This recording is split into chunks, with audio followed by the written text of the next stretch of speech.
All right, the show I told you is a woman, and you're right on time, as I will be ushering in my guest for today in the person of an advocate of cultural literacy, advocate of child literacy, a media personality, the first host at the first Nigerian cultural trade show in 2014.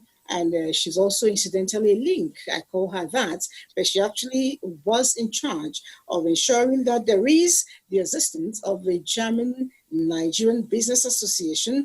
She was also the moderator of the book fair in 2018 at Frankfurt, and she's presently the director of Salina Ventures. And at a point in her life too, she also championed the Sponsor a Child Nigeria. At the moment, she's doing something we call the Brothers. I don't want to empty that out because I know she's actually into it with a passion. But join me as I welcome Ma'am Olatuon Gabi Williams. Nice to have you on the show. Hello, Liz. Nice to be here. All right. I know on June 11, you did something. Nice to be here. You did something, a kind of launch, and I know it's around the Brothers, and Brothers is about literature, but that's me talking about it. I need you to educate us. What really is the Brothers? Borders. I started Borders in 2015 to promote African literature. I wanted to give it more visibility on the global stage. In World's Bibliodiversity, I wanted to engage with books published on the continent. That's how I started. So I started with reviews, book reviews. I also engaged with books about Africa published elsewhere. So I started with book reviews on social media. I wanted to take advantage of the new media. It's free, it's a global platform. And I wanted to see how it went, build and see how people responded to my work. And they responded very well. And then I started interviewing authors. And then I got involved in the book industry itself, with the publishers, and eventually spread out to the wider ecosystem. I've interviewed also someone in charge of the biggest, Justin Cox, the biggest marketing and distribution firm for books published on the African continent. So I now call myself a book industry journalist because I seek to promote the industry, the best of the industry. There's so much talent, there's so much resourcefulness on the continent and in the diaspora. And I think that although in the diaspora things are happening for African literature, but books published here are still fairly, struggling for visibility. Yes, so I'm a book industry journalist, an African book industry journalist. You are a champion of the African culture being, put on the map when it comes to book. So you have been very interested in spreading the African books across the globe. Tell me, for me, I feel for someone who is this passionate about African books, you must have done a lot of reading. What is it that interests you so deeply about the African writers, African stories that you want to put on the world's map? Well, first of all, there's a personal dimension here. I had a very Eurocentric education. So right up until 2002, interestingly enough, Liz, it was all European literature. I did specialize in Francophone literature in university. I did French at University of Bristol in England. And my last year, I was introduced to Aimé Césaire, Léopold Senghor, Frantz Fanon. But my default literature was European literature. And I was very Eurocentric. And here I am, an African girl, dark-skinned African girl. And I really I wasn't excited by my own literature, but I wondered why there was something missing. I didn't put it together that I don't know enough about the psyche of my own people. I don't know enough about why we respond the way we respond to the world around us. And, there was a certain amount of alienation because I seem to know far more about Europeans. And so, at some stage, the alienation got, it got to me. I wanted to find out more about my own people. I wanted to be reconnected with my own people, to be reunited with my own people. And the most obvious way of doing it is reading books written by my own people, not just about my own people, by other people. Mm-hmm. Like Europeans writing about Africans. I wanted to listen. I wanted to read Africans writing about themselves. I wanted to know how we take, why the culture is the way it is, aspects of the culture I find maybe confining, restrictive. I want to see the rationale behind it, and I wanted to hear from my own people. And so that's how the journey started. And I discovered so much talent for storytelling. I discovered, the pain I also have inherited, the pain of having been colonized as a people, as a continent, the pain of our people having been enslaved. So I share a common inheritance. So it was interesting to explore the pain of that inheritance through literature as well. And also, our joy, how we make the best of things at home in the diaspora. I just wanted to reconnect with my own people, reunite. And here I am championing African literature and African book industry, and I wouldn't have it any other way. It's better because we have great stories. I remember the days growing up, we watched Tales by Moonlight with so much dedication on NTA. And I'm glad the program is still retained up until now because it tells us a whole lot about ourselves and a lot of proverbs, moral instructions that really come out of these stories. I'm glad you're picking it up. Now, but I notice young people today, we look forward to the time the stories were told, be it on TV or be it under the tree with the elders. Children of today are actually more into their phone, and it will amaze you that they're not looking at, books online. What are you doing to promote children reading, especially reading African stories? Liz, I don't have a problem with children consuming content on screens because, like Okada books. I mean, they sell books on mobile phones. It's mobile, telephony, and they use all these new technologies to convey stories, to channel stories. I don't have a problem with that at all, as long as they're reading stories. They're engaging with stories. So that's my first, and that's a real priority for me. Print, whether they're picking up a book in print, whether they're going to the theater, whether they're watching, a good film, storytelling is a very good way of communicating the issues of the human condition. So I just wanted to establish that. Yes, having said that, yes, my own specialization is, picking up a book in print, and if I have to, on my tablet, Kindle form, or now because I'm so deeply involved in reading books, I read PDF versions as well, of books. What am I doing to promote children reading?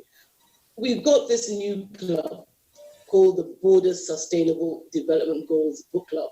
It's a mouthful, as I've said before. So the Borders Book Club is Final Borders SDG Book Club. And what I've discovered is that children actually do enjoy reading.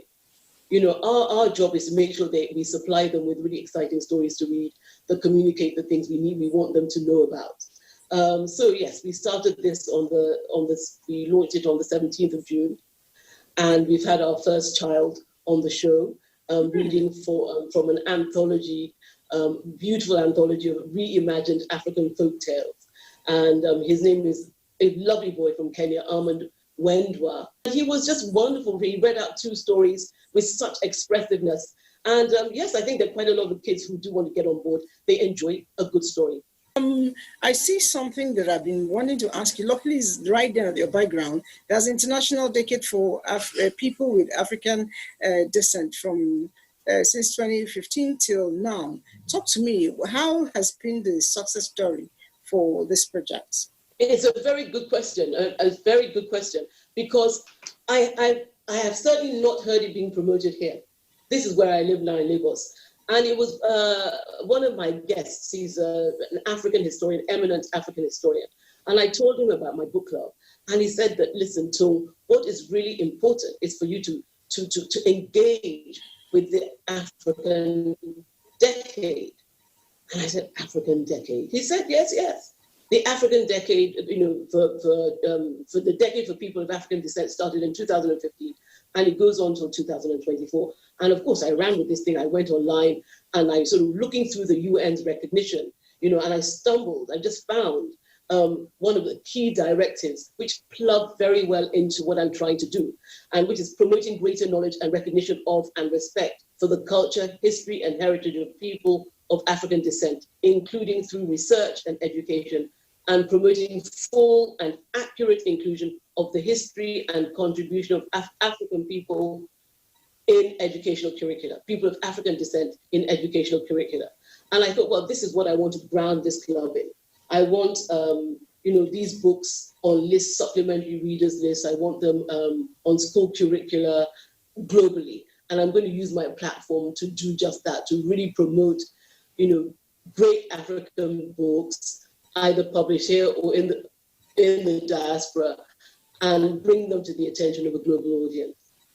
A lot of times I look at the books we read in the past. We had J.P. Clark, we had the likes of Olatuon, we had the likes of Chuna Achebe. We still have someone like Chimamanda.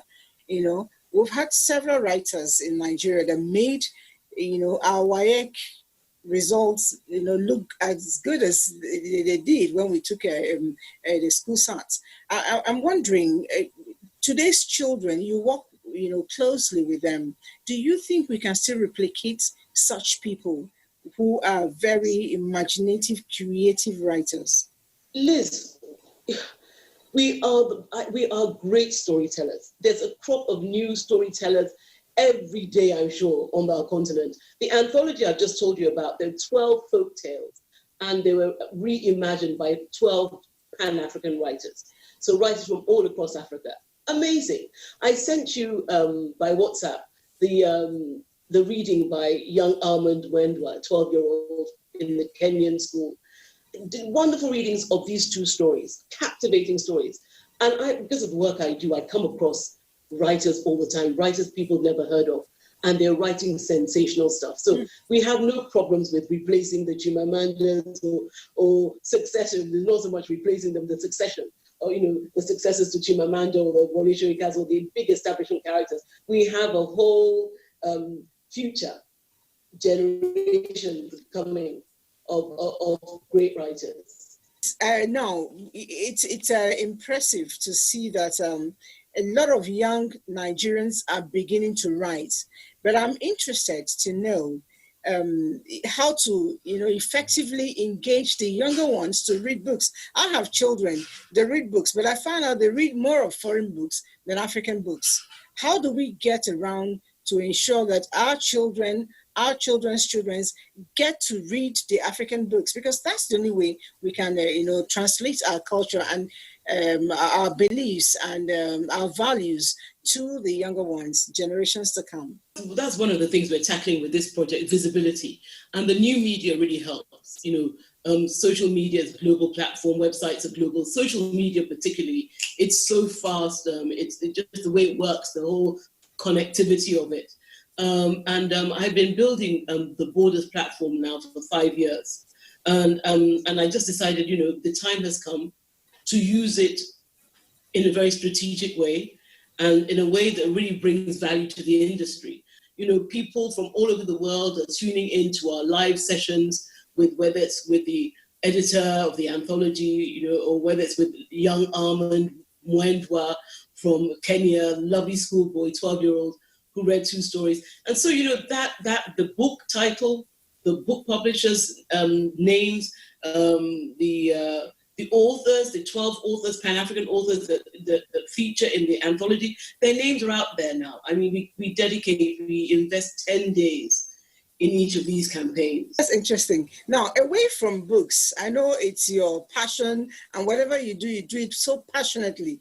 In the past, you have done something you call, and we all queued into it, sponsor a Nigerian child. It's a branch of your business venture, the Selena Ventures. Talk to me. You did that for 14 years, and I'm told by a little bird that you had an immense joy doing that. Can you share that with us? Wow, yes. We started off sponsoring children into schools, from formal care institutions, mostly orphanages, one center for people who are, disabilities, one of the leading centers in the city. We sponsored a child through secondary school from that institution. We didn't take on more than 17 children in the end from these institutions because we wanted to reach more children. So how we did that was by converting spaces in orphanages into libraries with all the set texts, school curricula, and supplementary readers, and we reached quite a few. I think altogether we set up about 8 or 9 orphanage libraries, very well equipped, with all the modern technologies, photocopiers, scanners, computers, really lovely little spaces. The only problem that was a bit demoralizing was maintenance. We wanted local government to get involved, and we found that difficult to get them really involved on an ongoing basis. Yeah. We persuaded 2 to give us subventions to keep them going, to give the orphanages subventions to maintain the spaces. But I think when that particular administration left, the subvention stopped. As usual. Mm-hmm. Yes, in those 2 orphanages. I wish, yes. And then find a way of ensuring that we get to carry along, because a lot of people still look back and say, wow, this particular project puts me on the right path to where I am today. And I must say thank you for that. Maybe with time you get to rejuvenate that. But speaking about rejuvenation, how do you, because I know it's a tug of war getting you to really be a part of this show. Not that you didn't want to, but your day was jammed back to back, from one thing to the other. I was almost going like, oh, she's not ever going to make it. But then even today, we've had to move how many times before we got to this point. And I keep wondering, do you ever rest? And if you don't rest, what is the secret? Because you don't look overworked. You look very rested. How do you spend your leisure time? Thank you so much. And then I love swimming. Before COVID-19 in the lockdown, I would swim, slowly, do 20 lengths in the Equate Club swimming pool. So I did that, and I loved, socializing with a few friends, with my few close friends, over a nice meal. There's some very nice restaurants now around town, so we have a good time. I try to get the balance straight. All right, now I want to know finally if in years to come, what philosophy of yours would you want to be remembered for? How would you want people to remember you? That's an incredible question. It's a very important question. I really try to use my life to bring as much value to communities as possible, using my gifts, using my energy, my enthusiasm. Yes, I think so. And I loved. That's really good. Now, you put it in a very strict way, but you told us at the beginning how you had to, love your culture enough to come back to, help, build this culture, start from the scratch to begin to help people. I want you to lend a word to the upcoming young ladies of today who are seemingly in a hurry. We want to be at the top, but we don't want to walk the road to the top. What is your advice to such people? Hard work is fulfilling. Hard work doing what you love is fulfilling. So identify what you love and give it what you've got. Practice, get better at it, do whatever you have to do, the courses, get a mentor. I found that having a mentor really, really helped me. My own mentor is a Christian mentor, and it's been tremendous support. She has been a tremendous support to me over the past years now. I think it's almost a decade now. So, monitoring my progress and talking things through together, with reference to the Bible. As I said, I'm a Christian, so my own frame of reference is Christianity. I think a mentor is very important, identifying what you love doing. And I think the enthusiasm for what you love will help you get better at it. And give it what you've got. Practice, practice, practice. Yes, and love life and love people. Yes, and that makes life worth loving, a life that's loveless. When you talk about mentor, I was speaking to a young lady, and what she told me got me amazed. That she had a mentor, she looked forward to, meeting this particular person. Incidentally, it was a lady, but at the long run, at a very tender age, when she didn't know, this lady repped her. Which brings me back to what we have today, happening in the society. So because of that, she doesn't go near people at all. Psychologically, she's been, raped and raped as well. What do you think we can do, as a society to curb the menace of rape? But there's abuse of power. You're talking about abuse of power, and power will be abused by some people. And she was very, very unfortunate in her mentor. These tragedies happen. How old was the girl? This is all might be a parental guidance problem, a lack of parental guidance, proper protections in place for the girl. How was the mentor enrolled into that role of mentorship? This is a tragic story. This is a really tragic story, and I've heard it. I've heard it before. Yes, we have to be careful how we recruit people to look after our kids. We have to do, background checks as much as it's possible. I mean, here, data is a problem in our environment. How do you really keep track of people's progress through life? How do you really monitor where they've come from? We have a problem with data gathering. We don't have the mechanisms in place, and so we have issues. We are a vulnerable people because we don't have many of these mechanisms properly in place. But things are changing, and I know that authorities are taking child abuse cases far more seriously. There's the Child Protection Unit in state governments. There's the Child Protection Network, which is actually coordinated by a man I admire tremendously and I know quite well, Dr. Gabriel Oyediji. And I spoke to him actually recently about this escalation in child abuse, sexual defilement cases. And, he gave me the sort of step-by-step procedures of how these things are addressed. And I know that the child is immediately taken out of that situation and put under the care and protection of an orphanage while the authorities investigate. Let's keep lending our voices, and beyond just the voices, lending our action. Thank you so much for coming on the show. It's my pleasure. Thank you so much, Liz. All right, I keep admiring the gray hair, which I think, I don't know, it's patterned in such a way. There's a way your own is specially designed, customized for you, but it looks lovely. Thank you so much, Liz. Thank you so much.